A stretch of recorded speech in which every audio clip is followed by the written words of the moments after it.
코로나19가 세상을 집어삼킬 듯이 우리의 일상을 무너뜨리는 순간, 우리의 일상은 여지없이 바이러스라는 하나 때문에 삶이 그리고 나라가, 전 세계가 지금도 우왕좌왕하고 어디로 가야 될지 갈피를 못 잡는 현실에 살고 있습니다.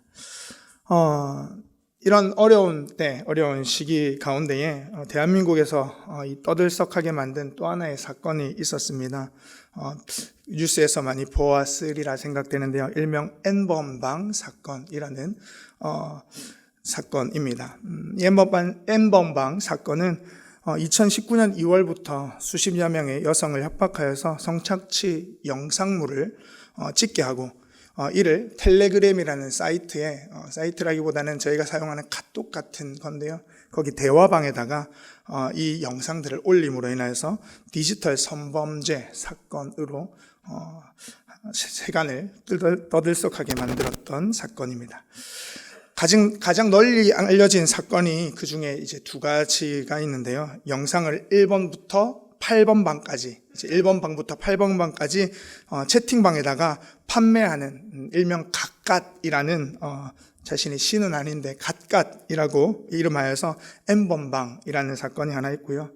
또 하나의 사건은 입금의 금액에 따라서 채팅방에 등급을 올려주는 일명 박사라는 닉네임을 가진 사람이 박사방이라는 것을 운영해서 그 이제 방에 따라서 이제 금액들을 달리받아 운영하고 있는 그런 일들입니다. 텔레그램 안에 박사방의 경우 같은 경우에는 2,000건의 이상의 거래가 오갔던 것을 경찰이 확보한 상태라고 하고요. 공식적으로 알려진 박사방 피해자 여성만 74명, 그 중에 미성년자가 16명이라고 알려져 있어서 사회적으로 큰 파장이 되고 지금도 세상 가운데에 재판 중에 있는 사건이죠. 일명 N번방 사건이라는 것은 그저 음란물이라는 우리가 생각하는 그 정도라기보다 더 큰 강압적인 힘과 그 힘으로 인하여서 착취당하는 사람들의 이야기일 수도 있을 겁니다.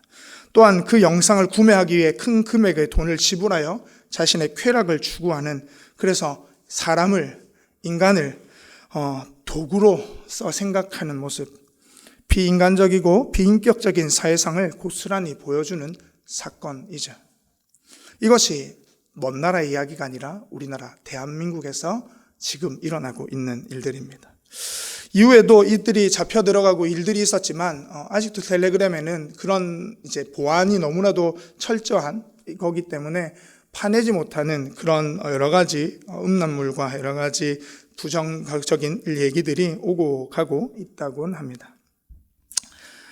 이런 암울한 이야기로 시작했지만 우리 일상 속에서도 사실 이런 일들이 있죠. 어찌할 수 없는 사방이 막힌 것 같고, 그래서 그 상황 가운데에서 돌파구를 찾을 수 없는 현실, 우리가 당하고 있고, 어찌 보면 바이러스라는 작은 것 하나지만 코로나19로 우리가 겪고 있는 일상도 마찬가지일 겁니다. 전 세계적으로 그리고 대한민국 안에서 우리나라 각각에게도 이루어진 일이지만 우리 개인적으로도 사실 이런 현실 속에 살아가죠. 누군가는 권력과 힘을 가지고 누군가를 지배하고 누르는 현상들이 우리에게 있습니다.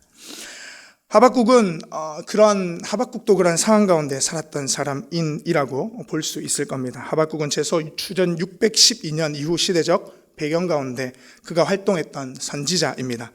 하박국이 활동하던 시대는 세계적인 정세가 아수르라는 대제국이 이제 무너지고 바벨론이라는 신흥 강국이 그 모든 나라들을 접수하고 있던 시기라고 보면 됩니다. 그런 국제적인 정세 속에서 유다 내부적으로는 썩을 대로 썩은 권력의 횡포와 폭력적 상황들이 확산되고 가진 자들은 더 가난한 자들을 짓밟고 있는 상황이었습니다. 무법하고 무질서한 상태의 유대의 땅의 모습을 드러내죠. 내부적으로는 무법과 폭력의 상황, 외부적으로는 바벨론이라는 위협이 극심해지던 시기에 나타난 선지자 하박국이라는 사람입니다. 그런 고통과 고난 속에 하나님께 나아갔던 사람, 그 사람이 하박국입니다. 1절 말씀 우리 다시 한 번 더 읽도록 하겠습니다. 1절입니다. 선지자 하박국이 묵시로 받은 경고라. 아멘. 하박국에 대한 여타 다른 정보가 없이 선지자라는 첫 단어가 등장하죠. 선지자는 하나님의 말씀을 대언하는 사람입니다. 우리가 보통 예언자라고도 말하는 사람이죠. 예언자, 선지자는 자신이 본 것들 그리고 들은 것들에 대해서 대언하는 사람이지 미래를 예측해내거나 뭔가를 자기 가진 것들을 사람들에게 우아할 정도로 나타낸 사람이 아니라 하나님의 말씀을 있는 그대로 세상 가운데 드러내는 사람입니다. 하나님의 말씀을 대언하는 사람, 전달하는 사람, 그 사람이 오늘 바로 하박국이죠. 하박국은 이름의 뜻이 포옹하다, 껴안다라는 뜻을 가지고 있습니다. 그런 의미입니다. 성경에 나온 이름들은 그 안에 하나님이 하시고자 하는 뜻을 담아둘 때가 있습니다. 그 이름들이 다 의미가 있고 그 의미에 따라 하나님이 일하시는 역사들이 드러날 때가 있죠. 다 그런 건 아니지만 그런 일들이 있습니다. 오늘 읽었던 우리가 하박국은 소예언서, 12개의 소예언서가 성경에 있는데요. 그 소예언서 중에 하나입니다.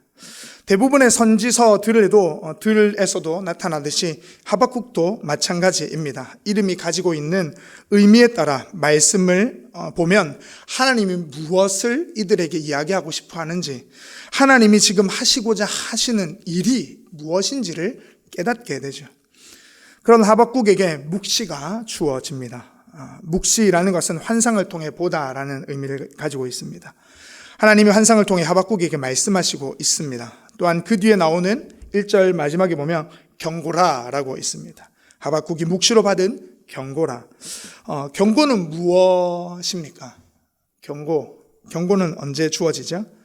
위험을 알려주기 위해서 경고가 있습니다.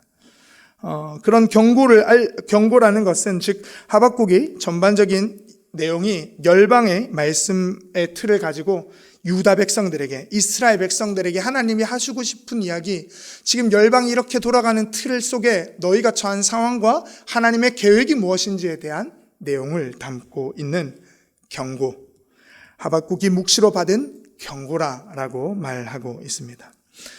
그런 소개가 이어진 뒤 2절에 이런 말씀이 나오죠. 2절 말씀 또 한번 읽도록 하겠습니다. 2절입니다.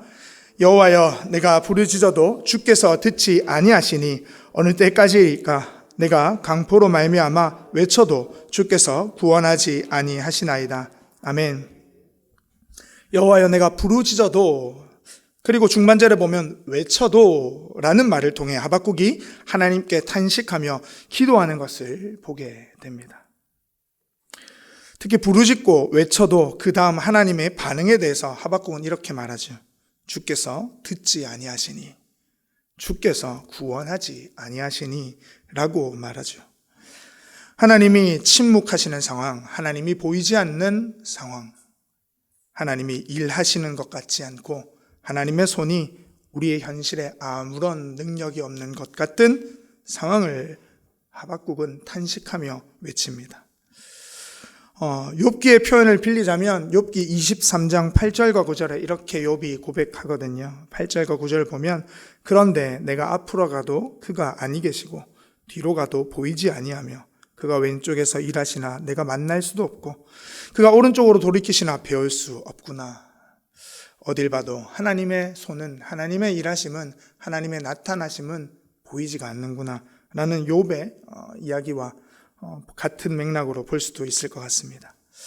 하나님이 침묵하는 상황, 보이지 않는 현실입니다. 그런데 하박국이 부르짖고 외치며 탄식하는 기도의 이유가 2절에 있는 중간에 나옵니다. 한 단어로 이렇게 이야기하죠. 강포라고 합니다. 강포로 말미암아 외쳐도라고 이야기합니다. 히브리어로 하마스라는 강포인데요. 하마스라는 단어인데 이 단어는 이제 나오는 이 하마스라는 단어가 사용된 곳이 창세기에 노아가의 홍수가 일어났던 시기에 그들을 보며 세상을 바라보며 하나님이 하시는 말씀이 강포 하마스라고 이야기했습니다. 같은 단어를 쓰고 있죠. 즉 그 당시 노아의 시대에 하나님을 알지도 않는 이 백성들이, 이 사람들이 모두 다 물로 심판할 정도로 서로를, 이웃을 폭행하고 폭력으로 일삼는 그렇게 쾌락과 자신의 만족만을 위해서 살아가던 세상, 그런 세상과 동일하게 오늘 하박국에 나오는 이 하마스 강포라는 단어를 들어 하나님께 탄식하며 간구하고 있는 것입니다. 이 하마스라는 단어가 하박국에 총 6번 나오는데요. 다른 성경에 보면 다른 성경에 나오는 어떠한 단어보다 하박국에 가장 많이 등장합니다. 6번 정도 등장합니다. 그렇게 하박국이 지금 하나님께 부르짖는 이유는 강포 혹은 폭력으로 인하여서 하박국의 모든 문제 제기의 근본이 되는 것이 이 폭력과 강포로 인한 자신이 바라보고 있는 세상, 현실을 탄식하며 기도하고 있는 것이죠. 성경에는 그런 힘을 가진 이들의 폭력과 강포를 곳곳에서 볼 수 있습니다. 우리가 알고 있는 성경이 모두 다 거룩해 보이고 정결해 보이고 되게 뛰어난 사람들의 이야기처럼 우리가 생각하곤 합니다. 근데 사실 그렇지 않죠. 우리가 알고 있듯이 아브라함도 그랬고 다윗도 그랬고 모든 사람들이 하나님의 말씀을 쫓아갔고 하나님의 사람으로 살아갔지만 그들은 범죄하였고 넘어지기도 하고요. 자신의 권력을 사용하기도 했습니다. 특별히 창세기에 보면 그 강포와 맞닥뜨려 있는 사람이 있죠. 가인이라는 사람입니다. 힘으로써 자기 동생을 하나님이 제사 받아주지 않았다 그래서 자기의 동생의 제사만 받아주었다 해서 폭력으로 그 동생을 죽여버린 사건입니다. 또한 자신의 죄를 덮기 위하여서 우리아를 죽인 사람, 자신이 바세바와 동침한 것을 숨기기 위하여서 자신의 권력과 힘을 사용한 사람 다윗이죠. 가난한 자들의 포도원을 삼키고 탈취하는 이스라엘의 장로와 고관들의 이야기가 또 성경의 폭력으로 행사되고 있습니다. 가난한 자들이 그들의 땅을 개척하고 간구하고 갈아나가고 있는데 그것들을 탈취하는 이들이 이스라엘의 고위 관리자들 그리고 또한 관료들이었다라는 것입니다. 이런 일, 이러한 죄는 성경에만 있을까라고 우리는 되짚어 볼 수 있습니다. 이런 일이 그냥 성경에 일어난 일인가? 전혀 그렇지 않죠. 사실 우리가 살아가는 삶의 안팎에서 이런 죄들이 있습니다. 나의 작은 이익을 위해 형제 자매에게 거짓말을 하고 모른 채 하는 일상에도 있고, 교회의 재정을 서로히 다루는 부분에 교회 안에도 있고요. 교회를 합법, 때로는 비합법적으로 동원하여서 기어이 자신의 자식에게 대물림해주는 교회의 현실을 우리는 보고 있고, 한 기업의 사장이 노동을 착취하여 자신의 배를 채우는 사장의 모습도, 회사의 모습도 보고 있고, 국민이 겪는 고통스러운 삶과 현실에도 불구하고 권력의 획득과 자신의 유지를 위하여서 사욕을 추구하는 국가적 권력도 우리의 현실의 곳곳에 있습니다. 너무 부정적인 얘기를 계속해서 이렇게 좀 그러시겠지만, 계속 들어주시면 좋을 것 같습니다. 하박국은 온 세상에 가득한 강포와 폭력으로 인하여서 하나님께 소리칩니다. 왜 이래야 됩니까? 하나님 어디 계십니까? 그러나 그런 외침에 하나님은 침묵하시고 너무나도 하나님을 멀게만 느껴지게 만듭니다. 우리는 이스라엘 백성인데, 하나님의 구원받은 백성인데 하나님 어디 계십니까? 그런 하박국이 무엇으로 인하여 그렇게 도움을 요청하며 부르짖고 외치는지에 대해서 3절에 조금 더 구체적으로 나옵니다. 3절 함께 읽도록 하겠습니다. 어찌하여 내게 죄악을 보게 하시며 배역을 눈으로 보게 하시나이까? 겁탈과 강포가 내 앞에 있고 변론과 분쟁이 일어나나이다. 아멘. 어찌하여 라는 탄식 뒤에 죄악이라는 단어가 나옵니다. 죄악은 히브리어로 또 한 번 더 설명하자면 아벤이라는 단어입니다. 뜻이 하나님을 거스르며 거역하는 행위를 가리킵니다. 또한 그 뒤에 패역이라는 단어도 나오죠. 패역이라는 단어는 다른 이에게 피해를 끼치는, 다른 이에게 끼치는 해악을 말합니다. 다른 사람에게 자신의 가지고 있는 힘으로 그 사람을 억누르고 압제하고 탄압하고 규제함으로 인하여서 상대방에게 끼치는 해악들, 그게 패역입니다. 그런 의미에서 보자면 3절 전반절을 풀어서 이야기하면 이렇게 이야기할 수 있을 겁니다. 어찌하여 당신이, 즉 하나님이 나에게 죄악을 보게 하시며 패역을 두고 보십니까? 다시 한 번 더 말씀드리면, 하나님, 왜 우리에게 이런 끔찍한 현실을 보게 하시며 왜 당신은 이런 현실을 그냥 두고 보고만 계십니까? 라는 질문이 오늘 하박국서를 시작하는 하박국이 하나님께 탄식하며 외치며 질문하는 내용입니다. 사실 이 질문은 우리에게도 있습니다. 개인적으로도 있고요, 교회적으로도 있을 수 있고, 가정적으로도 있을 수 있고, 나라적으로도 있을 수 있습니다. 누구에게나 있는 질문이죠. 하나님 왜 가만두십니까? 이렇게 악이 득세하고 이렇게 내 삶이 피폐해지고 억울하게 하나님만 바라보고 살아가는 인생인데 왜 악한 세력들, 때로는 하나님을 모르는 사람들, 하나님을 업신여기며 살아가는 그들은 더 득세하는 것 같고, 왜 하나님을 믿는 백성은 이곳에서 이렇게 당하고 있어야 합니까? 라는 질문 말이죠. 그런 질문이 하박국의 질문이며 우리의 질문입니다. 그가 보는 현실 위에 현실은 위에 2절에서 보듯이 강포라는 말로 첫 단어를 장식하고 있듯이 3절에서는 겁탈과 포악, 그리고 또한 변론과 분쟁이라는 이 단어들로 나옵니다. 겁탈과 포악은 정의와 공의의 반대말입니다. 자신이 가진 힘으로 상대를 찍어 누르는 현실이라는 것이죠. 공의와 정의가 들어서야 되는 일상의 삶에 폭력과 포악과 겁탈이 남행되어지고 그 모든 사람들이 그 두려움 앞에 살아가는 것, 그 억눌림 앞에 한마디도 하지 못하고 살아가는 현실을 이야기합니다. 권력을 가진 자들이 자신의 기득권을 가지고 약한 상대를 폭력으로 압제하는 상황 말입니다. 사실 우리가 아무 말 하지 않아서 그렇지 세상은 그렇게 돌아가고 있지 않나 그런 생각을 합니다. 물론 권력자들만 이런 짓을 저지르는 것은 분명 아닐 겁니다. 권력의 부당한 행위로 인해서 온 사회가 이런 풍조, 이런 만연한 행태들을 보이게 되죠.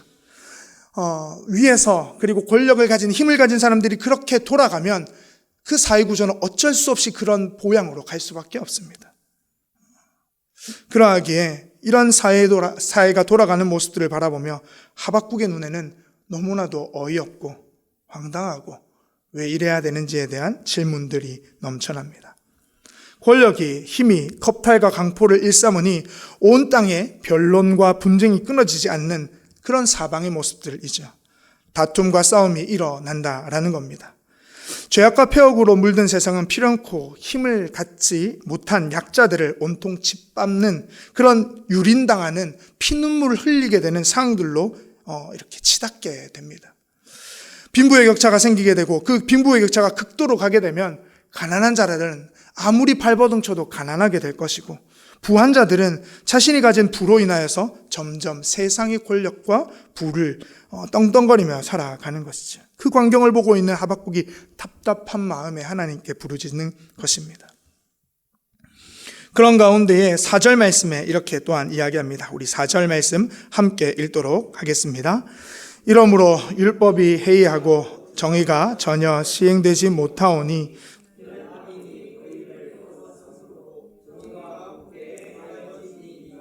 아멘.